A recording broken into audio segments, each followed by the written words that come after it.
എന്നെ എന്തിനാണ് അർദ്ധനഗ്നയാക്കി നിർത്തുന്നത്?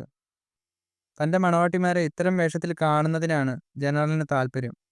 മണവാട്ടിയോ? അതെ, നിന്നെ അദ്ദേഹം വിവാഹം ചെയ്യാൻ പോകുന്ന കാര്യം നിനക്കറിയില്ലേ? നടപ്പില്ല, ഞാൻ പോകുകയാണ്. നില്ലടി അവിടെ.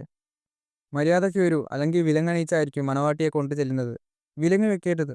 അവൾ വന്നപ്പോൾ ഒരു അലവലാതി തെരുവ് തെണ്ടി പെണ്ണിനെ പോലെയാണ് ഇരുന്നത്. ഇപ്പോൾ എത്ര സുന്ദരി! ജനറലിന് അത് അറിയാമായിരുന്നു. അതെ, നീ ഇത്രമാത്രം സുന്ദരിയായിരിക്കുമെന്ന് എനിക്ക് അറിയാമായിരുന്നു. വല്ലാതെ തണുക്കുന്നു. എനിക്ക് നിങ്ങളെ വിവാഹം കഴിക്കാൻ ഇഷ്ടമില്ല. എന്നെ വിട്ടയക്കണം. പട്ടാളക്കാരാ, ഇനി നീ കുറേ നേരം ഉറങ്ങിക്കോ. ലൂണ കൊട്ടാരത്തിലുണ്ട്. ഇതുവഴി വരൂ ഡെവിൾ. കാർഡോണയിലെ സേനാധിപതി ജനറൽ ബാൻഡ.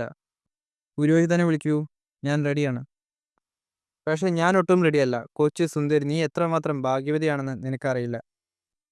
ചാരവൃത്തി ചുമത്തി എനിക്ക് നിന്നെ തൂക്കിക്കൊല്ലാം. അത് ചെയ്യാതെ ഞാൻ നിന്നെ വിവാഹം കഴിക്കുകയാണ്. എൻ്റെ ഇഷ്ടം നോക്കാതെയോ? നീ ഒരു തൻ്റേടിയാണ്. അങ്ങനെയുള്ളവരെയാണ് എനിക്കിഷ്ടം. എൻ്റെ ഏഴാമത്തെ ഭാര്യയാകുന്നത് തന്നെ വലിയൊരു പദവിയാണ്. ഒരിക്കലും നടപ്പില്ല ജനറൽ. ജനറലിനെ കാണണം. അത്യാവശ്യമായി ഒരു സന്ദേശം കൊടുക്കേണ്ടതുണ്ട്. പറ്റില്ല, അദ്ദേഹത്തിന്റെ വിവാഹം നടക്കുകയാണെന്ന്. പുരോഹിതനെ വേഗം ഹാജരാക്കൂ. ലൂണ, പ്രിയേ, എൻ്റെ ഫോട്ടോയുടെ മുമ്പിൽ വെച്ചാണ് നമ്മുടെ വിവാഹം നടത്തുന്നത്. മരമണ്ടൻ ജനറലെ, തനിക്ക് ചെവിക്ക് കേൾവിക്കുറവുണ്ടോ? ഞാൻ ആരെയും വിവാഹം കഴിക്കുന്നില്ല, പ്രത്യേകിച്ച് തന്നെപ്പോലെ ഒരു കോന്തനെ. വെറുതെ കിടന്ന് ചിലക്കാതടി. ആ നശിച്ച പുരോഹിതൻ, അയാൾ എവിടെ പോയി കിടക്കുകയാണ്? ഇതാ വരുന്നു സാർ.